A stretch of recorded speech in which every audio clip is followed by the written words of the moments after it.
Hey, moms, it's me, Queenie, and you are about to enjoy the Empowering Girl Mom Show. We're about to get started, so please make sure you like, subscribe, and share this with your friends so that more moms know that we are here as a resource to support all of us in up-leveling motherhood. I look forward to joining you in just a minute. Don't go anywhere. We'll be right back. Hey, moms, it's me, Queenie, and you are about to enjoy the Empowering Girl Mom Show.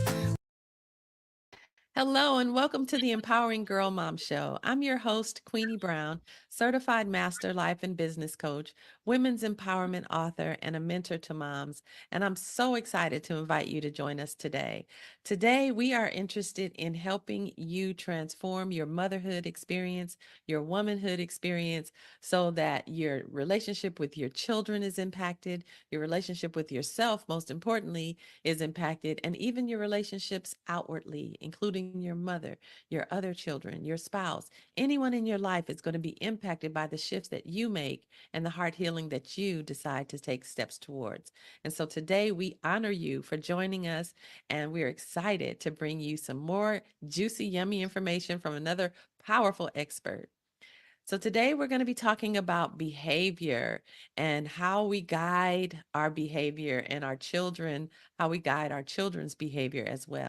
Today, I want to introduce you to a dear friend and a powerful speaker. Her name is Chelsea DeSilva. She is a board certified behavior analyst with over 20 plus years experience with special needs, and she has a powerful testimony to share with you. Thank you so much for joining me, Chelsea. Welcome to the Empowering Girl Mom Show. Thank you so much for having me. It's such an honor to be on here with you that you would see fit that I can share some of my knowledge and some of my experience with mamas out there, with women out there, even with you. Thank you so much. I appreciate that, and you've already made a mark in the in my life and in the lives of my daughters. We both share daughters together, and we've been learning, and I'm growing just by watching and seeing you move through motherhood. It's powerful and it's amazing, and what it's almost like you're doing magic, girl. You're making it happen, and I love it. So I wanted to bring some of the wisdom that you share within your organization, because you have a company called Stepping Stones for Behavior Guidance, and you help Mhm. families guide their children in behaving better. Now, what mom I doesn't do. want that, right? I'll take it. I'll take it all day. Right, right, right. So, one of the things that we've talked about that I wanted you to bring some light to is the whole concept of parenting the parent. Can you talk to us about that? Mhm. Absolutely. So, like you mentioned, I've been helping parents and kids for over 20 years. And within my own company, one of the reasons why I started my own company is because I would run into kiddos that we had gone through therapy with them. They would get 15, 20 hours a week of therapy. And we thought they were in a really good place, graduate them out. And then 2, 3 years, I see them at the grocery store and find out they're still having those same bad behaviors. And it started to occur to me, company after company after company, I'm like, I know I'm doing my job well. I know the therapists that, we're sending out, they're doing what they're supposed to be. Why is this not sticking? What's like you said, magic? What's that ingredient that's not in there? And through research and honestly, after I had my own kids, I realized that you send your kid to be taught, they learn, but they may not generalize and bring that back home.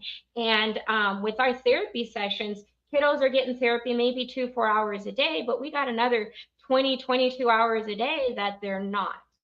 And so when it comes to how they're going to really behave, it's going to be whatever they're doing most of the day, right? And so bringing that knowledge and understanding to the parent, and having that parent to now create a different environment and different expectation for that child, that's where the magic is.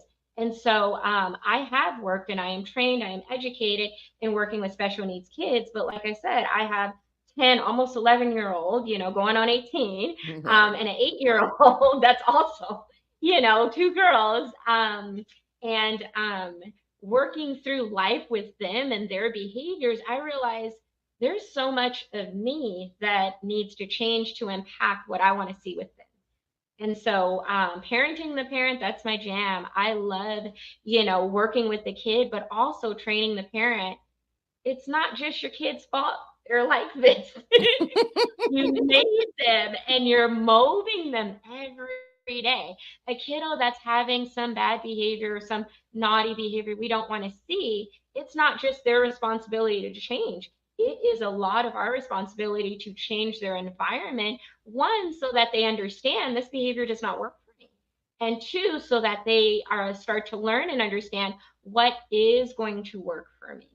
Mm-hmm. So I'm excited about that. I love it. Mm-hmm. I love training parents. And like you said, I'm so glad. I'm so glad to know that I had made an impact on you and helped you, even just in our friendship, right? Like I'm not even, doing my real sessions and stuff with you. But one of the things I am really big on is respectfully understanding the child's behavior. If you have a kid doing any bad thing, to a session yesterday and the kiddo he got tired of his mom talking and he literally told her stop talking. She did not, right? And he went covered her mouth and I was like, oh my goodness. And next thing I know, he's hitting her in the stomach. And that's a pretty bad behavior, right? And we would say, wow, what's wrong with that kid? He's 9 years old. How can he behave this way? But I'm going to be really honest with you, it's the parent that is allowing that behavior. Mm-hmm. And not just allowing by standing there, but if your child has very big, strong emotions, they don't know what to do with them. We have to tell them what to do with them. We can't just say, well, stop hitting, stop invading other people's personal space, because we have to respectfully understand that that child is not doing it to be naughty. They're doing it to get their needs met. And the Mm-hmm. reason why they're doing that instead of, Mom, let's have a conversation. I don't prefer it when you speak this way, Mm-hmm. or let me remove myself. They're doing what they've learned has worked for them and they don't have better skills. So, as parents, we're responsible to look at their behavior, try to, as much as possible, take the emotion out of it, but understand this individual is doing what they're doing because it works for them and they don't have a better skill or a different, more appropriate behavior that is also going to work for them. Mm-hmm. Wow. As you were saying that, something came to my mind, and I just think about that instance where the child is now becoming abusive to the parent, and there's Mm-hmm. so many parents who are afraid of their children. There are so Mm-hmm. many parents that don't know where to draw the line and how to set a boundary to Yep. really prevent that. And so what would you say to those parents who are at that place? I would definitely say you have to first acknowledge that you have a part to play, you know? And the thing is that, like I said, I've learned so much through my own parenting. Sometimes we look at our own perspective and we know how much love and how much care and how much effort we put towards our child and getting them on the right track. But the truth is if they are not on the track we want them on, then we need to adjust how we've been doing it. It does not take away from you being an awesome, caring, loving parent, right? But if you're speaking a language they don't understand, they're never going to get it. Mm-hmm. And you can't expect them to learn your language. You have to learn their language and bring it to them in the way that they can, understand it and see it. And so for this particular mom, she just stood there like this was quite normal for her. I mean, I was gasped, jaw on the floor. And and I was like, wow, how often does this happen? Oh, anytime he gets upset. When does he get upset? Anytime I tell him to do something he's not, doesn't want to do. Oh my How God. often does that happen for a 9-year-old child? Right? And Right. so I reminded her, because she told me other family members have told her, your little 9-year-old son is going to grow up to be a 12-year-old, 16, 18-year-old man. And if he thinks it's okay to step into your personal space and be physically or verbally aggressive or whatever the behavior is, he's going to think that that's okay with friends, with strangers, with significant others, Mm. right? And so sometimes it's just really hard for us as parents to do what we got to do for our kids, because it's like, I don't know what else to do. But like once we have in our face this little kid, and sometimes they're 5 years old, but they're always going to grow up, right? And Mm-hmm. the longer they sit in that negative habit of, well, yeah, I just hit and push my mom and nothing bad happens, I'm okay with that. And then I get what I want. She backs off and gives me space. Mm. They're developing a habit that is going to be much harder to break. And you might feel, a lot of parents feel like, especially in special needs, a lot of times parents will kind of feel the guilt and the shame. They should not, but they feel like my child was born unfairly with this disadvantage and this diagnosis. Mhm. I want to give them as easy of a life as I can. Mm. But sometimes in trying to make everything easy for them, we're doing them the disservice of making them think that the world is going to tolerate this behavior.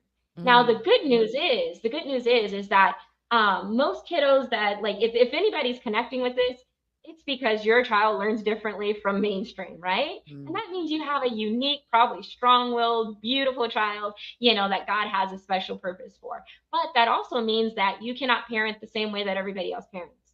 And Mm. it's your responsibility to figure out what that different way is. And there are professionals like me that, not that I have all the answers and not even that textbooks have taught me everything, but I have literally worked with thousands and thousands, thousands of kids, Mhm. over all these years and all these companies. And when I saw that kid, I was like, ooh, that reminds me of another kid, and this worked and that Mm. worked and da da da. And so in that moment, even in that moment, I was able to train the mom within 2 hours. And the kiddo went from hitting mom, literally trying to block her from saying anything, to, okay, mom, what do you want me to clean up next in my room? Mm. Wow. You know? And so the thing is, parent, is wherever your child is, if you give him a better tool, if you give her a better tool, kids are smart. They're going to use it. But you got to give them a tool that they can use, they can access, and it works for them. We Mm. can't just say, hey, be respectful and stop, Mhm. because that doesn't work for him, right? What does he want? He wants you to give him a little space and back off. So what we set up for this kiddo was, okay, you do these 2 tasks, and then you're going to be able to get a break and do whatever you want to for the next 10 minutes. Mhm. All he wanted was for mom to back off and leave him alone. And I helped mom to see, you have a strong willed young man right here. Mhm. And when you say, do this, do that, do this, do that, that doesn't sit well with his soul. So, Mhm. mom, here's a better way. Give him choices. Hey, room needs to get clean, but you're a smart kid. Tell me what you want to do first, second, and third. And how do Mm. you want to do that? And Oh, so, that's kind of good. like understanding your child and understanding what we call, or I call, the function of his behavior. Why is my kid trying to block my mouth from speaking and telling me don't talk? Because he wants to have some type of authority. Mm. Okay, how can I help him to share authority? No, you cannot have all the authority. That's not the way it works. Mm. But I don't have to dominate over you or make you feel like you're dominated over. How can I partner with you, give you what you want, and train you an appropriate way to get that? And so I had moms sit down with her kiddo and say, hey, room's got to get done, right? We all understand that. But how it gets done, let's talk about. Let's negotiate. Oh, okay, I wanted it this way, but I'm going to let you have that one. You can do that. And I mean, like, it went from what I just talked about, plus there was some screaming and yelling on the kids' end, to, by the time I left, hugs and kisses. Wow, my room is all clean. Mommy, take a picture so you can show auntie. Wow. Wow. Wow. That's transformation. And I know that mom probably felt like, "Ooh." Like, where are you coming You gave her the back? gold. And the thing is that I would love to just walk around and, like, oh yeah, I'm the only one that can do that with your kid. But the truth is that a parent can be trained. And what I just taught that mom, the strategy of partnering with your child for authority, giving him choices, letting him negotiate, but it's kind of a forced choice because the room needs to be cleaned, Mhm. and giving him what he wants. Okay, you want to have a break from it, you can do this, that, and then you get a break. That's something that now every time she does the room or any other activity, she can take those few principles and work with it Mhm. and know Mhm. that I have a strong willed child. He's not going to do well. She is not going to do well if they feel like I'm telling them every single thing to do, micromanaging from A to B. And Mm. just like the overarching is understanding and respecting the child that you've been blessed with and learning how to teach and train that child. And so there is just literally a few principles. I mean, sometimes I joke with my staff when I train them. I was like, we are paid too much for these handful of principles that we just use over and over and over again. you know? But the thing I love is that it works and it always works. And you can generalize those principles onto doing homework, onto being an activity your kid doesn't prefer, onto, cleaning up their room, onto bigger things when they get older, getting a job, keeping a job, Mm. listening to my boss, you Mm. know? Girl, you just freed me. You just freed me because I just had that conversation this morning, and I just as I'm listening to you and some of the other experts that I've been talking to, I'm seeing so many areas that are errors in my ways, right? Because I'm micromanaging. Okay, pick this up now, pick that up now, and that's too much energy.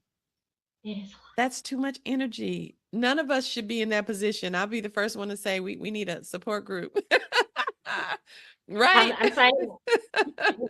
um, Yeah. but you said something that I wanted to highlight. You said we train them, and I think as moms sometimes we forget that that's part of our job.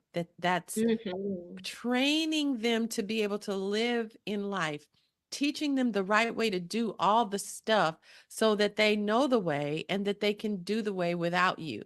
Like as Hmm. early as possible. That's our goal. Get them independent because that Yes. feeds their spirit. So talk Yes. more about how important it is or just what you would want to say to moms about the idea of training and what that might look like.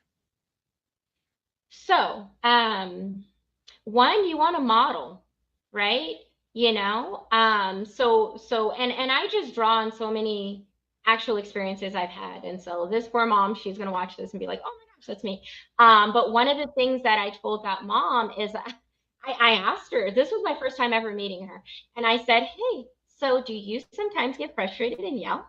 And she's like, yeah. And so our first thing as parents, and this when you see your little babies and they start doing stuff you're doing and saying stuff you're saying, whether you want them to or not, they're Mhm. always looking towards us for guidance on how should I behave, what should I say, what should I do, how do I respond. And so first, if we have some issues, we need to be mindful of thinking about those and working on those, right? And so, not that you have to be perfect. The other balance to that, you might not like to hear this, mamas, but the other balance to that is when you miss it and you don't want your kiddo to do what you did, you go to them and you let them know, mommy shouldn't have yelled. I'm sorry. I get frustrated sometimes. And I want to work on, and I am working on using my better inside voice and explaining things to you instead of yelling. Because if we yell because we're mama and we don't want them to yell back at us, they don't understand that. They Mhm. understand you're upset, you yell. So guess what? I get upset at you sometimes too. So I yell. And like I said, don't box yourself into, okay, well, I got to be perfect before I train my child or discipline them. No, but when you do miss the mark and you do something you don't want them to see and you don't want them to do, you need to humbly go to them and apologize. And that's also training your child humility and that Mhm. it's okay to not be perfect. And when you're not perfect and you've hurt someone, this is what you do. And so training, I think, definitely starts with what we do and how we live out our life in front of our kids. And then the next part is being very clear with our children about what we want them to do, what we don't want them to do, what the expectation is, and what the contingencies are, right? So if we want our kid to behave a certain way, we one have to teach them how to do that. We can't just say something like be respectful. Kid does not know what that means. Mhm. And so they might actually think they're being respectful. We might need to make some rules and say, okay, let's sit down together. So one of the things I really, really love to do is I love to partner with the kids, even if they're, 5 years old, 7 years old, 16 years old. Partner with your child. Don't ever just come to your kid and say, okay, you're going to do this, that, that, that, that. These are the house rules. Right now, of course, you'll have in your head what the rules are, but you want to sit down. Hey, let's sit down together. We're going to make rules about what being respectful looks like. What do you think that means? Well, I think it means, that you're not going to use an outside voice. You're going to use a calm inside voice with me. You're going to, use words that are kind and not mean. So for example, I train my kids. I remember them being very little, and my daughter would get this look with me. And I would be like, she's 3, 4 years old. And I'm like, Mm. oh, it's burning through me. And I was like, no, no, no, we're not having that. Mhm. But I couldn't just say, Rebecca, don't look at me like that. No, that is not okay. because I had to be respectful of what is she trying to communicate? She's trying to communicate, mommy, I'm upset with what you said. I don't like what you said. I'm angry, right? And so when I did say, hey, don't look at me like that, that's not okay. I had to at the same time tell her, what can you do? How can you express that to me? What is Mm. okay and acceptable? If you are upset with mommy, you can tell me, mommy, I'm mad because I don't like this or I don't like that. Mm-hmm. I used to think it only happened in movies, right? Where the kid yells, I hate you, slams the door. But the day my kid did that, I was like, oh no, Right. no, because one, it hurt my feelings, and two, I was like, Right. that is What do disrespectful. you mean you hate me? But mostly it hurt You know my what feelings I've done? because Sacrifice for you? 27 hours in labor. you're gonna tell me you hate me. Right. It hurt. It hurt all kinds of ways. And then it was like, wait. I pay the bills on the door you just slammed. Right. And no. That Okay. part. But again, I had to take myself out of the emotions because if, I don't want to model for her something inappropriate. But come here. Let's talk about this. Mm. When you say that, what do you mean? What do you feel? I'm mad because it's not fair and you won't let me. Lower your voice and now say it again. I'm mad because you won't let me and it's not fair and da da da da. Okay, that is acceptable. You can come Mm. to me at any time and say, mommy, I need to talk to you. I'm mad. I don't like this. It's not fair. It makes me feel this way. But no, you're not going to tell me you hate me, Mm. and so in my opinion, as a parent, we should never silence our child if they're ever going to tell us something or have some type of expression, even if it's doing something. I mean, I remember once my little one, she took the brush and just whacked her sister, and I was like, I mean, She like, must for have real. been she must have been talking when she should have been listening, huh? know. But we don't want to be like, no, you Right. never had that emotion, the emotion that drove you to that negative behavior, you shut it out. Because then we have kids that grow up to be adults, as myself, that are now paying thousands of dollars in therapy Right. because they pushed it down and shut it in and pushed it down and Mhm. shut it in. Mhm. Right? We want to give our kids the alternative. I understand you feel this way, and this is a appropriate and better way to express that. This will be heard and tolerated. That, no, that's not happening. That's going to be punished. There's a Mhm. consequence for if we willfully aggress towards anybody, right? Mhm. Unless you're self-defense. So definitely being so clear with your kids. This is acceptable. This is not acceptable. And when we're figuring out what's acceptable, sit down and partner with your child. Mm. If your kid wants to say, I don't like you, and this was going back to that conversation I had with my daughter when, don't look at me like that, right? I didn't want that, but giving her what she needed, she wanted to be able to tell me, mommy, I don't like you right now. No, she wanted to Mm. be able to tell me, mommy, I don't like you. That hurt me a little bit too, but I had to be respectful and mindful and accept that she feels like she needs to express that. So we made an adjustment. Mommy, I don't like you right now because da da da. Mm. Okay, I didn't feel great about that, right? Mhm. But believe me, it's much more acceptable and socially appropriate than I hate you, slam the door, run out. Right. And guess what? That doesn't even open doors for communication. Because think about your little baby that's saying that now. When they grow up and they have a best friend at 13, 16, or boyfriend, significant other, and they just yell, I hate you, and walk out the room, that's not going to solve anything. That's Mm-mm. not going to open communication. So, Right. training your child today, your little one, however little or big they are, knowing that they're going to grow up to be an adult in that real world. And if you're not training them on the right track, you're training them on the track of, I'm going to let you do whatever you want, or I'm going to shut you down and you can't do anything. Is that where you want them to end up when they're Mm. adult, and when they're running our world? Right. Wow. Put that in perspective because truthfully, we get to give them the tools that will help them succeed or fail in life. And they're going to be in the driver's seat when we don't have the, the Yep. ability to drive anymore. So just Yeah. imagine what we're creating. So, wow, that was interesting. I want to circle back to the mom that is allowing her son or daughter to abuse her and Mm-hmm. her allowing herself to be in that position.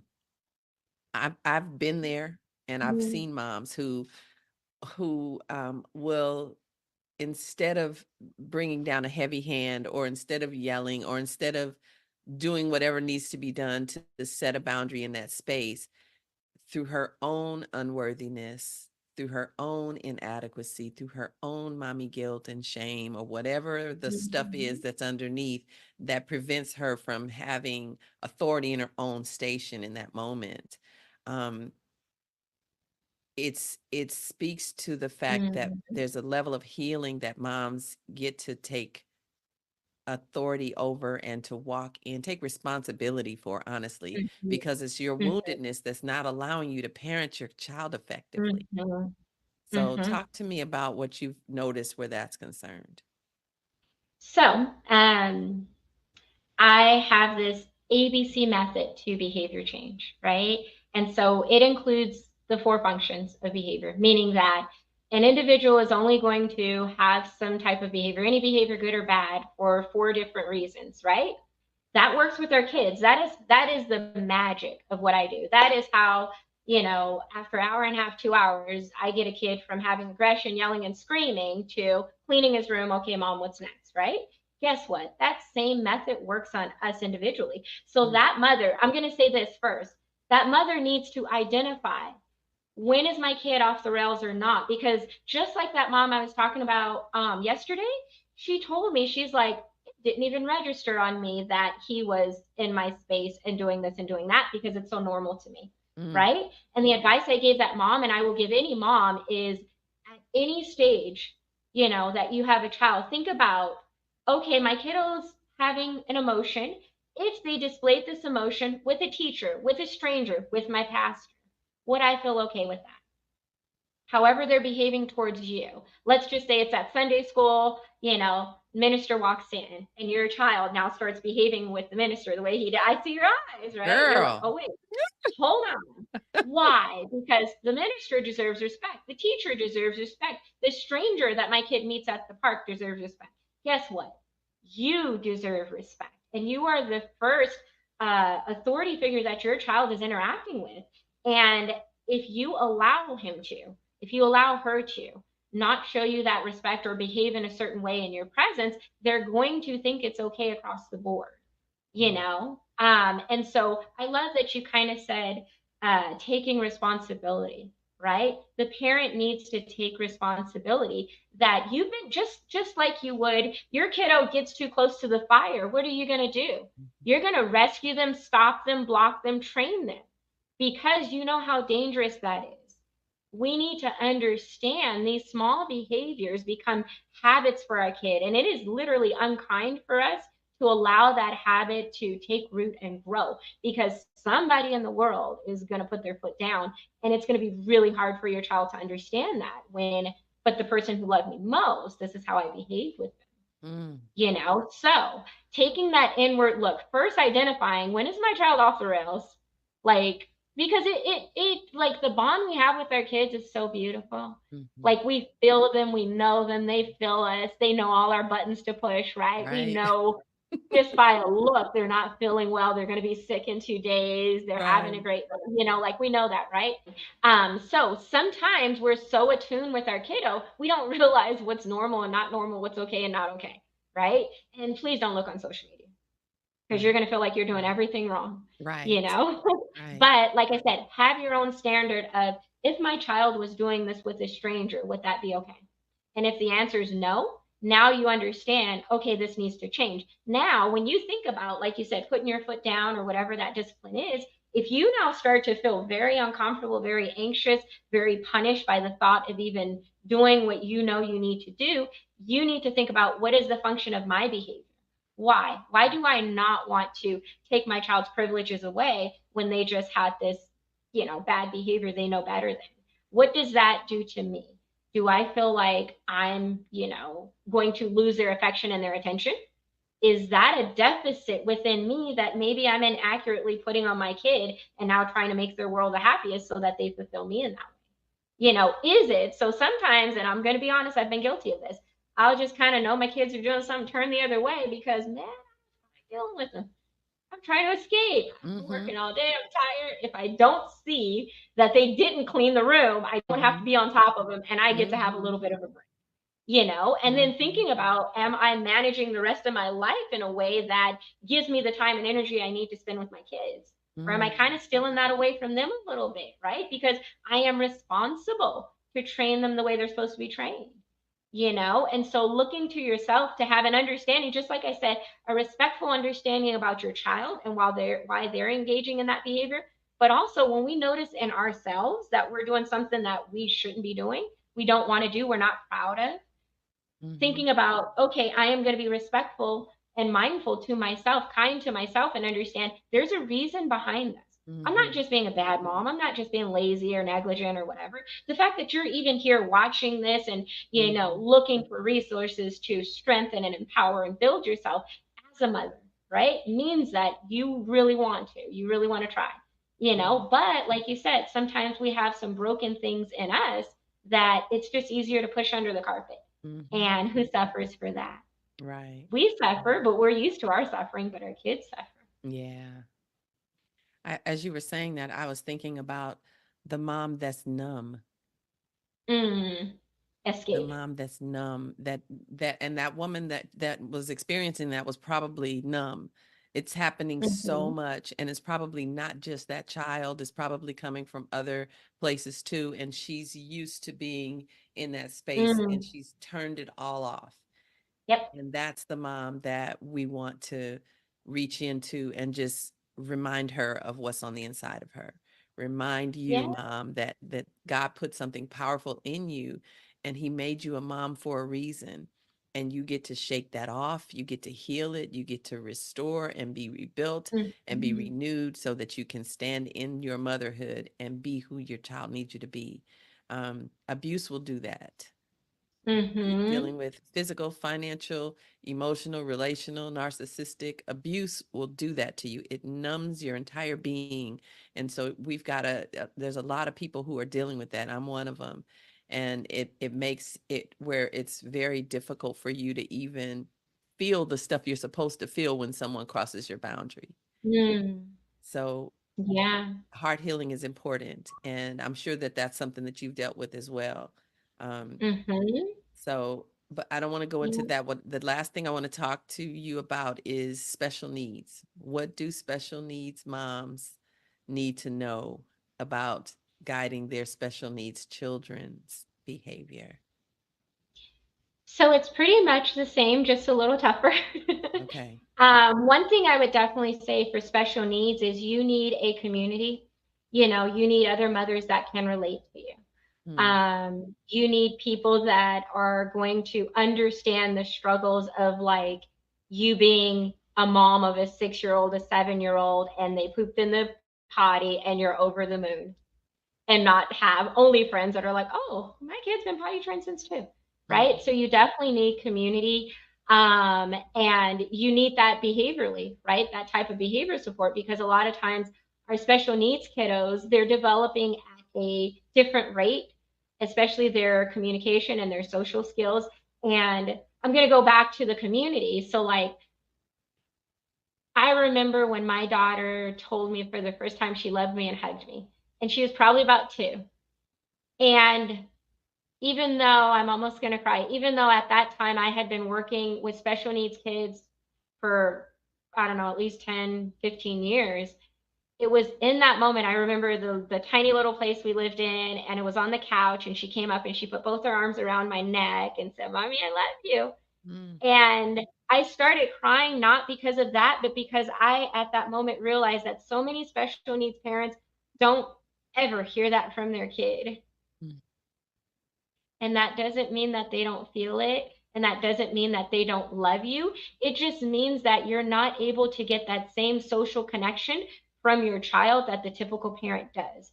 And so you need a friend to walk beside you, friends, a community that's going to tell you your baby loves you. Like Hmm. I see the way that he only has tantrums around you because you're his safe space. Hmm. Special needs parents are going to understand this, I so feel you good need about that that. community because you're not getting the same reciprocal reaction from Mhm. your child that is going to give you that reinforcement that no, they understand I'm doing things right. They're not going to write you those little notes sometimes that just, mommy, I love you for everything you do for me at Mm. 5 years old. So having that community, because it is so easy to fall into this place of shame, thinking that there's something wrong that you did to cause that. You Mm. did not. You did not.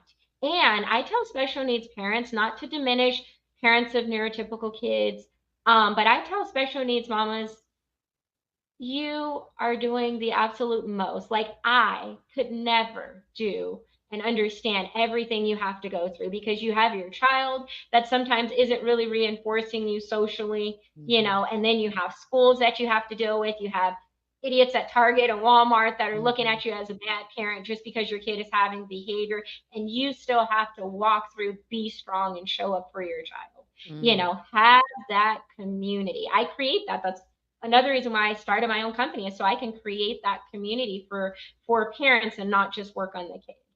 Behaviorally speaking, it is tough, and your kid needs more consistency and clarity because they have a deficit generally. Almost, let's say 90% of the time, they have a deficit in communication, whereas it's not just them expressing how they feel, but them understanding things. We don't want to be super wordy. Mhm. If we want them to sit down, we're not going to say, Johnny, I really wish that you would stop standing. Your legs are going to get tired. You know what he hurt? Wah, wah, wah, wah, wah, wah, wah. We need Mm. to say, Johnny, sit down. So sometimes if we're not doing things in a way that they don't learn. And then we get frustrated because they're not doing what we expect, but they have no idea what we expect. So we have to Mm. be super clear about what we want from them. And we have to be super clear about how it's going to work out for them. Because again, the social piece. A lot of times our neurotypical kiddos are like, I like seeing mommy smile. Some of Mm. our special needs, like especially autism, that's my area of specialty, they don't even look at our faces. So how do they know when we smiled? And if we smile, it means nothing to them. And so we need to make it very clear. Johnny, I need you to sit down, or else I will not turn on the TV. And now you got his attention. And now he sits down, and now we go over and give him that smile. I'm so happy you sat down. And we smile and we turn on the TV. And that's what we call conditioning. Now we're helping his deficit, his social deficit of, I don't really know or care if you smile. But now when we pair our smile with I'm turning on TV, he's like, ooh, that kind of felt nice. I Mm. got what I wanted. Oh, and that thing on your face, that's a good thing, right? Wow. So we have to just break down our what we're doing to be very clear and bring it to the place that our child can understand. And don't worry, they're not going to always be there. We're not going to always have to be like this, but we got to start with where they're at. We can't want them to get here and they're down here and we start up here, right? We got to start with where they're at and very gently push and move forward. The good thing that I always tell parents of special needs or developmentally delayed, intellectual delayed, is I tell them, you know what? Your kid is moving forward. And as long as you're pushing forward, they're going to move forward. They might be behind their chronological age peers, but by the time they're 25, 30, we're all in the same place anyways. Mhm. You Mhm. know, they're going Mhm. to get there. We just have to bring it to where they're at. There's a lot of adjustments that parents of special needs kiddos need to make within themselves so that their kids can now access that learning and the enrichment in their environment. Wow. I could listen to you all day. I could I because could I'm probably talk learning all day. and I wanna be over here taking notes, but I just decided I'm just gonna absorb it. It's so rich and I'm so grateful. Now, how can our audience learn more about you? Where can they go to That find is a you? great question. They can come on to my website. And I'm actually working on a project right now, which is an anti-bullying project, which is a whole nother number of hours I could talk about. But I'm always doing things for the community, especially special needs community, but all of the community, it works for me. And so they can come onto my site. I have some trainings. I have some mini trainings, mini courses. I have some visuals because I'm really big on checklists and how to's. And just like I said with the kiddo, right? If I want you as a parent to change your behavior, I can't just say, hey, knock it off, stop. I got to train you and tell you. So I like to make these little videos, 5, 12 minutes. sometimes longer, that are going to attack a specific issue. One I have right now is routines, understanding the functions so that we can understand why our kid is behaving that way and what other tools we can give them. And then I like to have some giveaways with that, so something that's going to be a visual reminder and a visual guide for you to kind of go along and adjust your behavior. And now we can see our kiddos' behaviors adjust. Wonderful. Well, I am so grateful that God crossed our paths. You've been a blessing to me and my family, and I'm continuing to learn, and I look forward to learning more. We just might have to have you back to have a conversation about bullying. So maybe we'll do that too. So thank you so much, Chelsea DeSilva from mybehaviorguidance.com. We are excited to have you here, and thank you again. If there's any parting words that you want to share with the moms, please do. Um, you can do it. You got this. And something I heard a Bible study or two ago. God made you the mother that your child needs. You might think that you have all these deficits, that you're doing it wrong, that you should be like somebody else. No, you be you, but you be your best version of you, because God made you for your child and you have everything that it takes. Thank you, thank you, thank you. That was brilliant. I love it and I receive it. I Yes, hope that ma'am. blessed all of you. If you all have any questions for Chelsea De Silva, make sure you leave them in the comments. We're going to be having a roundtable with the speakers later on in the month, and we would love to invite her back so you'll be able to ask her questions live and in person via Zoom. We Love it. look forward to that. And so thanks again for joining us today for the Empowering Girl Mom Show. I'm your host, Queenie Brown, and I will see you again tomorrow. Take good care. Bye bye. Bye. Hey, everybody. Thank you so much for joining us today. Wow, today's conversation was a bit deep, and honestly, I needed to hear it today myself. So I just wanted to remind you that when we begin our heart healing, when we decide to turn that mirror around and focus on the broken parts inside of us, the parts that have been wounded, the parts that we are holding, maybe some resentment or unforgiveness, or maybe there are parts that you've never even acknowledged, or wounds that you just kind of tucked under the rug. We've talked about that before, right? As moms, many of us don't have time to do heart healing. And honestly, we are the very first generation to even begin to think about healing our hearts, to think about going into therapy or getting coaching or getting support in the areas where we need the support. And the truth is, moms, we get to have support. And so I felt led over the last couple of weeks and months to put together a beautiful program.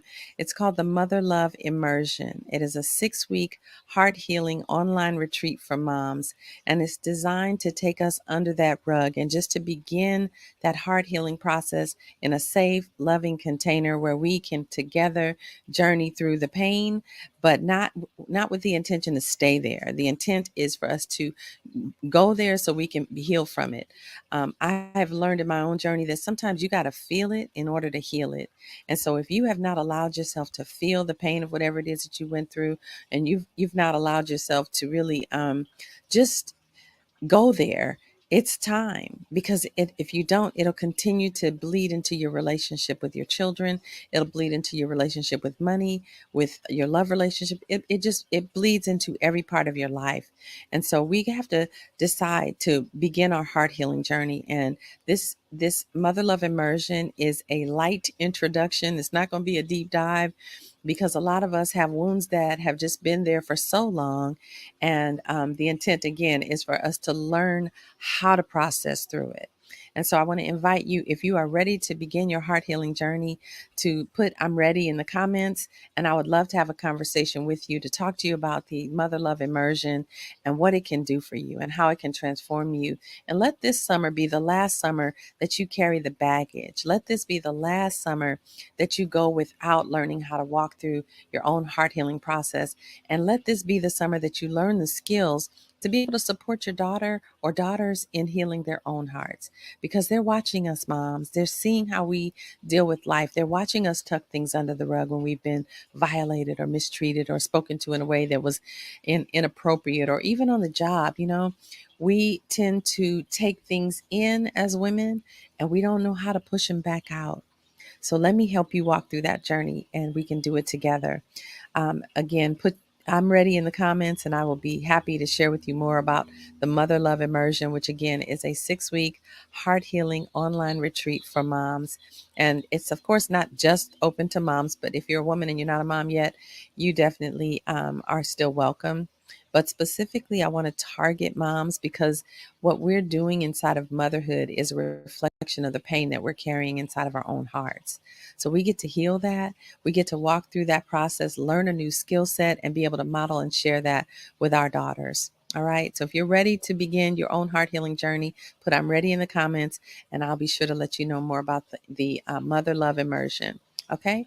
All right. Y'all be blessed. Thank you so very much. Yes, you get to process and learn how to move through your healing. It is the most important lesson and skill set that you can learn because it's really, when you really think about it, our mother line, the wounds that your grandmother carried, she passed on to your mom, even if she didn't want to. Epigenetically, your mom was in her mother's womb when her mother was dealing with whatever trauma that she went through, and likewise, you were in your mother's womb when your mom was in the womb. Think about that. When we're born, we have all the eggs we'll ever carry. And so oftentimes we are carrying the woundedness from the past generations. So let's be deliberate about making sure that our next generation doesn't get that from us. And if they do, let's learn how to unravel it so that they'll know how to do that for their next generation as well. This is deep heart healing work, ladies, moms, and it's necessary for us to be able to up level and be who we've been called to be. So I'm grateful that you joined us. Thank you so much. Again, go to www.empoweringgirlmoms.com to learn more about this show. Catch all the replays. We're going to be replaying a lot of the interviews this week because they were so impactful. And in case you missed it, we want to give you one last opportunity to catch them. All right. Thank you so much again for joining. I'm Queenie Brown, and I look forward to seeing you tomorrow. You be blessed and take good care. Bye bye.